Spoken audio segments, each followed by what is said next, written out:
Hello friends, एक बहुत बड़ी खुशखबरी सहारा मैनेजमेंट की तरफ से सहारा निवेशकों को मिल गई है।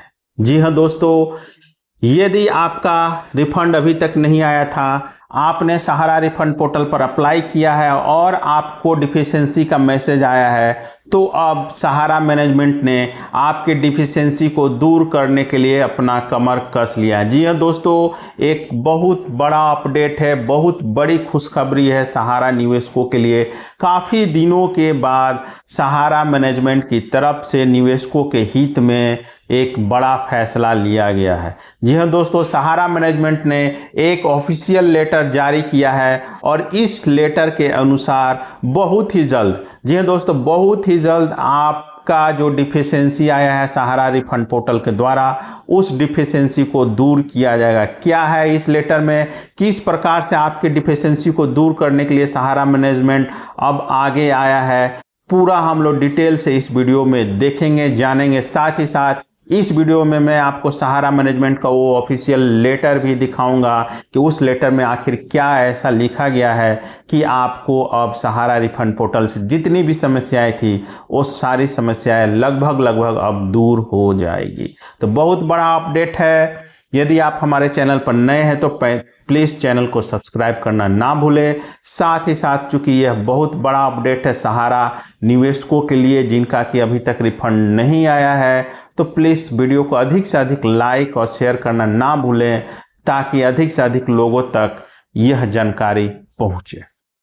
दोस्तों, यह जो लेटर है वो सहारा रिफंड पोर्टल पर जो डिफिशियंसी का मैसेज आता है उसके रिगार्डिंग में है। जैसा कि आप लोगों को पता है कि रिफंड पोर्टल जो CRCS है, उसको जब तक सारे डॉक्यूमेंट नहीं मिलते हैं, अपडेटेड सारे डॉक्यूमेंट सॉफ्टवेयर में सॉफ्ट कॉपी में जब तक नहीं मिलते हैं तब तक वो भुगतान नहीं करता है। इसी कारण से बहुत सारे डिफिशियंसी के मैसेज, लाखों की संख्या में डिफिशियंसी के मैसेज निवेशकों को मिल रहे हैं रिफंड पोर्टल के द्वारा। ऐसे में CRCS ने सहारा मैनेजमेंट से कहा था कि आप हमें अपडेटेड सॉफ्ट कॉपी में निवेशकों का जो भी डाटा है वो डाटा उपलब्ध कराइए।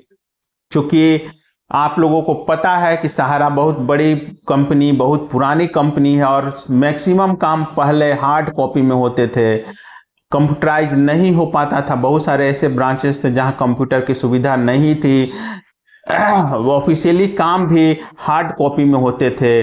और अचानक से जब सहारा का ऑफिस बंद हो गए तो उनका डिजिटलीकरण नहीं हुआ, उनको सॉफ्ट कॉपी में नहीं बदला गया, जिसके कारण ये डिफिशियंसी का मैसेज आ रहा था। चूंकि जब तक CRCS को सारे डाटे, आंकड़े, सारे डॉक्यूमेंट्स नहीं मिलेंगे तब तक आपका भुगतान नहीं होता।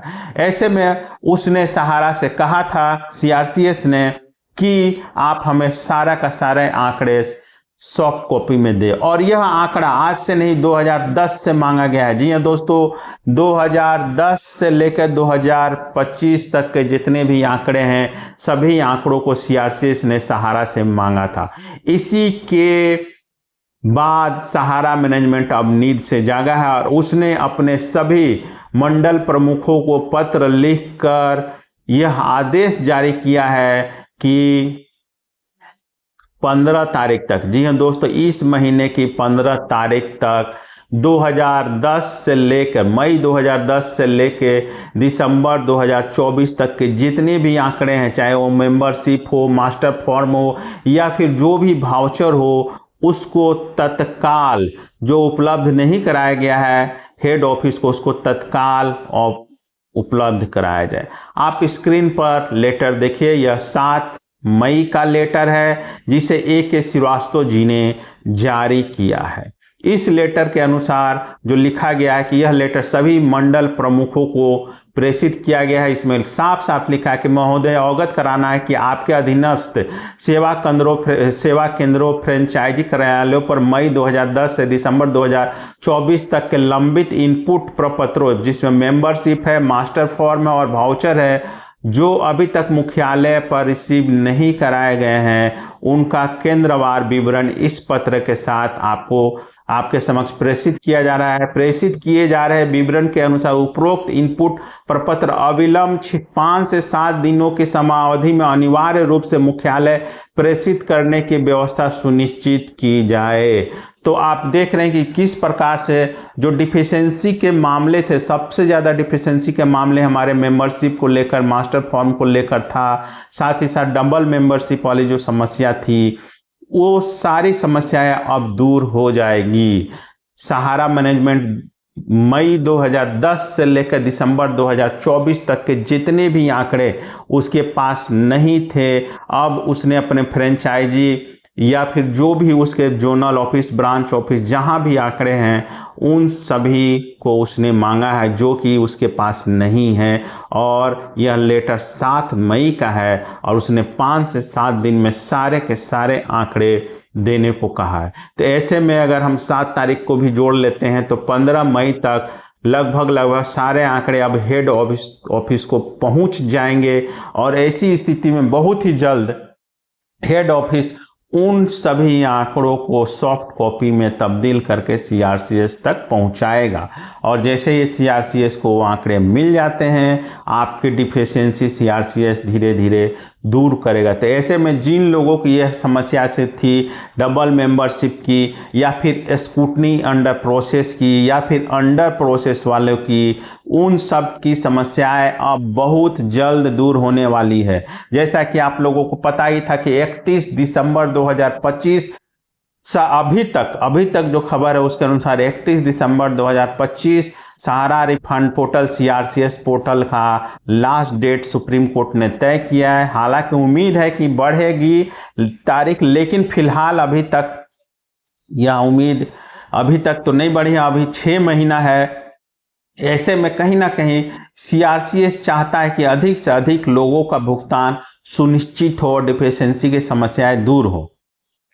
पिछले आदेश में जो नवंबर में जो सुनवाई हुई थी उसमें भी सुप्रीम कोर्ट ने कहा था कि सहारा और सीआरसीएस दोनों मिलकर जो डिफिशियंसी की समस्याएं हैं उसको दूर करें और जरूरी डॉक्यूमेंट्स, जरूरी कागजात सहारा सीआरसीएस को उपलब्ध कराए। तो कहीं ना कहीं कोर्ट के आदेश और सीआरसीएस के द्वारा डिमांड करने पर सहारा मैनेजमेंट अब नींद से जागा है और उसने अपने सभी फ्रेंचाइजियों से जो निवेशकों के डॉक्यूमेंट्स हैं जो कि हेड ऑफिस को उपलब्ध नहीं थे, अब उनको मांगा है और कहा है कि 15 मई तक यह सुनिश्चित करे कि सारे के सारे रिकॉर्ड्स जिसमें मेंबरशिप फॉर्म, मास्टर फॉर्म और वाउचर्स वगैरह सम्मिलित है, उन सब को 15 मई तक हेड ऑफिस में भेजना सुनिश्चित करें।